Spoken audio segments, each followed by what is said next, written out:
Hi, Jonathan Hinckley here with part 2 of Hope in His Word. You know, the hope is found in God and in Jesus Christ.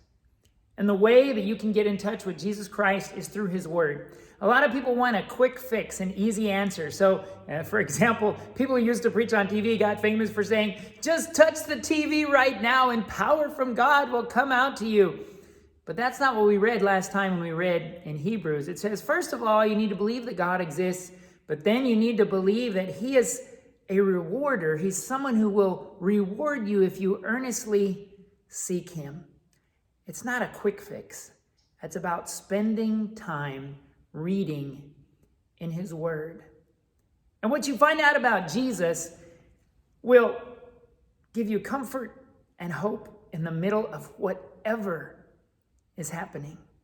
Because one of the things that you will find, I don't know if you've read that far yet in the book of John, but Jesus says, in this world, you will have trouble. That's not a popular message either. But take heart, He said, I have overcome the world. And that's what you'll find out when you read about Jesus. Before we get back into the book of John, I want to look briefly at the first 4 books of the New Testament. If you've already spent some time looking at your Bible, then you know that the first 4 books of the New Testament are called Matthew, Mark, Luke, and John. They're known as the Gospels, and we will look at that word in just a second. But I want to let you know that these books are like biographies of Jesus. They talk about His life. For example, if you were going to do a report in school on a certain famous person, you might read several sources about them, and you might, as we did in the old days, and some people still do, you might go to the library and look up more than one book on the same person. And from each book, you would find different details. Well, God has left us 4 books that are basically biographies of Jesus. They tell us about Jesus' life: Matthew, Mark, Luke, and John. You know, I would encourage you to read all of them. We're concentrating on John, but I just want to say this for those who are already Christians. Someone once told me, how can you call yourself, this was a new Christian who told me this, how can anyone call themselves a Christian if they've not read Matthew, Mark, Luke, and John? That really got me to thinking, wow, I wonder how many people in the church have never actually spent the time to read Matthew, Mark, Luke, and John. If you're a Christian and you say you are a follower of Christ, then you better have read those 4 books. You need to know everything about Him, the one who we follow. Not just say we're Christians, but actually know Him and follow Him. Well, let's take a look at each one of these books here. First of all, let's look at Matthew briefly. Matthew begins by saying a record of the genealogy of Jesus Christ, the son of David, the son of Abraham. And then is the list of everyone all the way from Abraham down to Jesus Christ. Abraham was the father of Isaac. Isaac was the father of Jacob, etc. So a lot of times I do not send people who are reading for the first time to read Matthew chapter 1 because they won't understand all the names. But they're very important. And in your study of the Bible, you'll learn more about them. Let's turn to Mark. Mark says the beginning of the gospel about Jesus Christ, the Son of God. Let's take a look at that word, the gospel.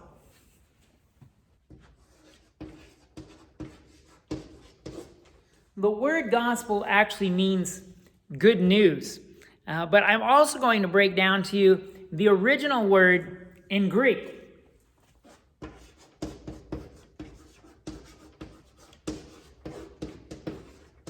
Looks like this, evangelion, and you might recognize it from words that you may have heard before, such as evangelize. Now let's take a look at what the parts of the word mean. First of all, ev means good. There's a place in Matthew chapter 25 where Jesus said to someone who served Him well, as He was telling a parable about what it means to serve God well, the master said to the servant that had done well, he said, well done, good and faithful servant. Well, actually in Greek, there's not even 2 words. It's not a well done. He just said ev. Good. You did good. And so this word means good. Then after it comes a word that you probably recognize. angel. An angel refers to a message. So this word means there is a good message. An angel is a messenger of God, but in this case, the gospel, the good news, God has actually decided for people to share this good news. People are supposed to share this good news with other people. That's why I'm telling you about Jesus here. And one of the neat things we can do these days with technology, even if you're sitting at home, you can hit the share button. You can send this to anyone, and then you can follow up and talk to them about it. If it's good news, then it needs to be shared with everyone. And so here, as we read in the book of Mark, where we're reading right now, it says the beginning of the gospel about Jesus Christ, the Son of God. And then it goes on to tell about John the Baptist, how John the Baptist came and prepared the way for Jesus. I'm going to keep switching through the different books, again, that are known as the Gospels just because they're Jesus biographies. They're about Jesus. In Luke, it says something very interesting at the beginning of Luke. He says, many have undertaken to draw up an account of the things that have been fulfilled among us, just as they were handed down to us by those who from the first were eyewitnesses and servants of the word. Therefore, since I myself have carefully investigated everything from the beginning, it seemed good also to me to write an orderly account for you, most excellent Theophilus, so that you may know the certainty of the things you have been taught. Luke was a doctor, and he was a very accurate person. There's another book written by him called Acts, and near the end of Acts, there's accounts of the travels that they did in boats, and he describes it so accurately that it's one of the most accurate things we have about boat travel in the first century. He was a very accurate person. He wanted to get things just right. And so one thing we really see clearly about him writing this down is he wanted us to know the good news truthfully. Not as a myth, not as something made up, but what really, really happened. And that's really what was happening through all of the gospel writers, or the writers who wrote these biographies of Jesus. Matthew, Mark, Luke, and finally John. Let's go to the end of John. I don't know if you've read to the end yet, but let's just read briefly at the end of John. John chapter 21, the last chapter, and here in verse 25, John says this: Jesus did many other things as well. If every one of them were written down, I suppose that even the whole world would not have room for the books that would be written. Going back to chapter 20, John says it this way: Jesus did many other miraculous signs in the presence of his disciples, which are not recorded in this book. But these are written that you may believe that Jesus is the Christ, the Son of God, and that by believing you may have life in his name. That's good news, believe it or not.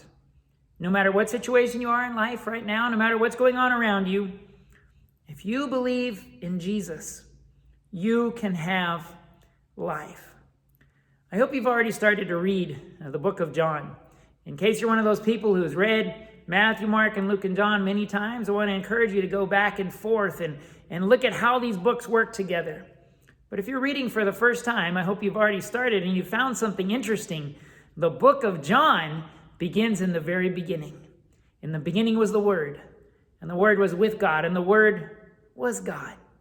And it says everything that was made, these things we talked about earlier, that we need to have faith because we look at the world and we can tell there's something behind it. There's someone who made it. Well, here in John, it explains to us that along with God the Father, it's God the Son. Jesus was there in the beginning. It says nothing that has been made was made without him.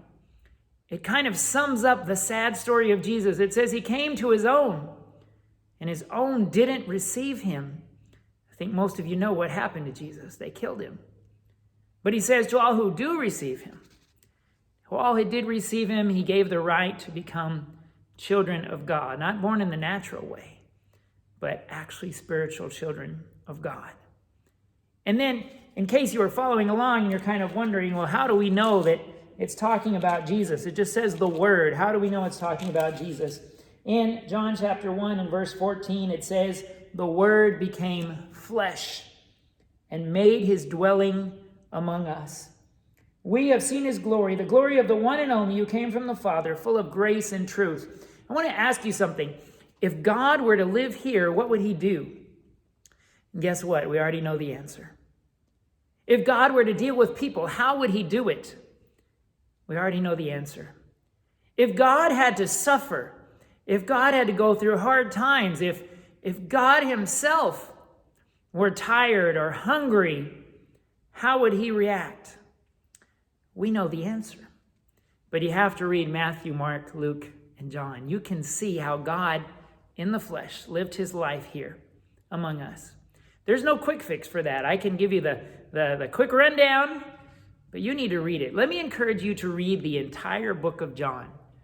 Wow, some people might be saying, what? Are you kidding? The whole thing? I don't have time for that. Well, most of you at this time I'm recording it, you do. But on top of that, I would ask you, when is the last time you saw a movie that was about 2 hours long? I bet you have time to read 21 chapters in the book of John. And just briefly, if you're not a reader, there are certain people who have dyslexia or other things that actually stop them from reading. You can even listen to it on today's internet Bibles. You can get into the book of John. Do it. See you next time.